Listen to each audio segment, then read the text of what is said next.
Harley, can you please talk about fruit gives you cancer? My naturopath said that. My homeopath said that. My psychopath said that. Brian Clements said that. David Wolf said that. All the superfood snake oil overweight hucksters say that. Fruit gives you cancer. Don't eat fruit if you got cancer. Blah, blah, blah, blah, blah, blah. What's the deal? Interesting. I was reading on Facebook, someone says Steve Jobs died of pancreatic cancer. Wasn't the chemo, wasn't the radiation therapy. It's because he used to eat organic fruits and vegetables. That's how freaking confused people are. They think organic fruits and vegetables, I'll say it again, organic fruits and vegetables will give you cancer. These are toxic foods. Don't eat them. Eat the crap that comes in plastic bottles that will be floating in the Pacific Ocean one day that get FedExed to your door from your superfood snake oil overweight, out of shape, anorexic, orthorexic, bong smoking huckster. But don't eat fruit. Don't you dare touch organic fruit. Don't go near that, especially if you have cancer, because the chances are you hardly ate any fruit to begin with. And you still got cancer. You weren't an 811er, an 80-10-10er. You weren't having bananas for breakfast, lunch, and dinner. And then you got cancer on your animal-based diet, and now you're spending all your last pennies, you're sacrificing your wealth to attain health, and you're getting conned by these enzyme dealers that fruit gives you cancer. I know you didn't eat fruit to get cancer to begin with. You ate a lot of junk food. But now you're in my clients. I don't want you eating fruit, because when you eat fruit, you won't need to buy my crap. So anything fruit is bad for is it's bad for business. Now let's look at a bit of physiology. Now some of these hucksters say that fruit contains sugar, and sugar is evil. Who says that? We know Dr. Young says that, and we know Dr. Young recommends cooked starch diet. We know that Brian Clements says that, and we know that Brian Clement recommends a cooked starch diet. These guys recommend cooking of starches. If you just don't believe what I say, read their books. They say cooking of starches makes the sugars more readily bioavailable. But don't eat fruit, because it's got too much sugar. So have starches instead and cook them so the sugar is readily available. And I've got no problem with people recommending cooked starches or whatever. I still think fruit's the best. I know fruit's the best. But I find it funny and sort of sad at the same time that these people are dissing fruit, but then they're saying, well, eat as much starch as you want. Isn't starch high in sugar? Yes. Sugar's good, man. Sugar from whole plant foods is good. Definitely. I'm a fan of sugar. We need sugar. Every cell in the human body runs on sugar. Glucose. The brain exclusively glucose.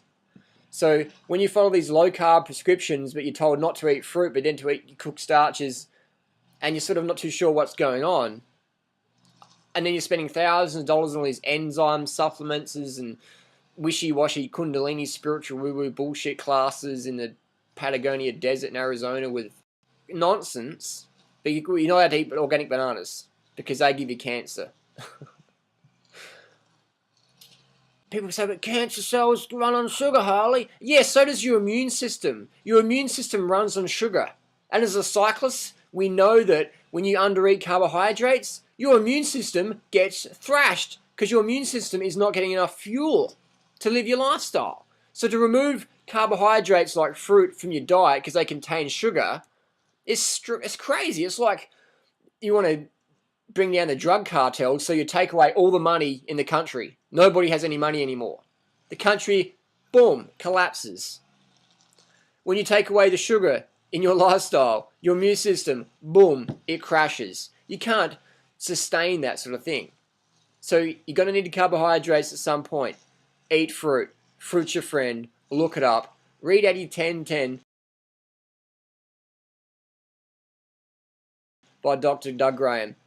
This chapter in fruit and cancer and tackling fruit myths head on is covered in more detail.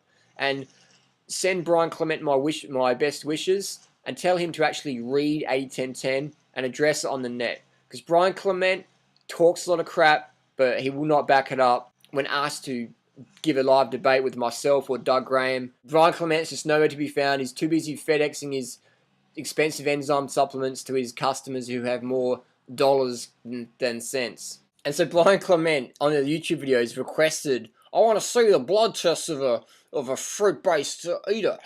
So I've sent Brian my blood tests again and again and again on YouTube, like sending the links. I didn't get any replies, and until about the 10th time I sent it to him, his secretary said, Mr. Clement advises you to cease eating your fruit and vegetable-based lifestyle. So I wrote an email back, said, thank you for your response finally. Tell Brian Clements I'll follow his diet. I'm saving up a lot of money, and when I've got $50,000 to do a 5-week program, I'll get in contact with him. Crazy, hey? And then we have people like Dr. Max Gerson. What did Dr. Max Gerson's program look like? Was it low fruit or high fruit? It was high fruit. It was low fat, high sugar, low protein. It was raw, it was vegan, it was fruits based and vegetables. Fruit and vegetable juices. Fruit salad, vegetable dishes, low fat, high carb, low protein. Dr. Max Gerson, one of the authorities on cancer remission. Look him up, Dr. Max Gerson's. Read his books. So when people like Brian Clements say, fruit's not good if you got cancer, based on little research. What research? What research?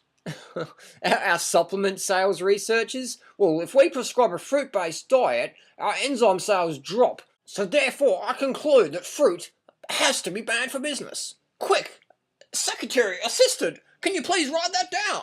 Fruit impacts enzyme sales directly. Fruit is bad for business.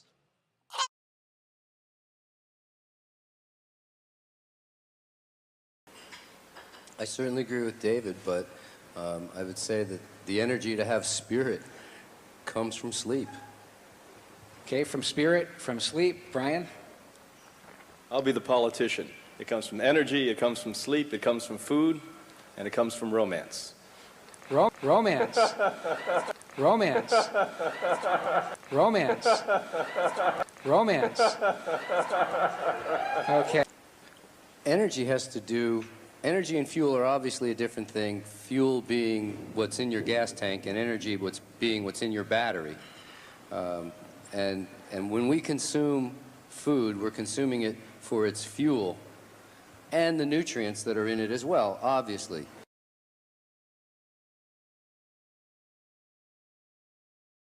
Well, I absolutely concur with brain development having a lot to do with the consumption of fruit, because there's no question in my mind, or probably any competent anthropologist, that we were frugivorous, fruit-eating creatures, fruit-eating creatures, fruit-eating creatures, fruit-eating creatures, fruit-eating creatures.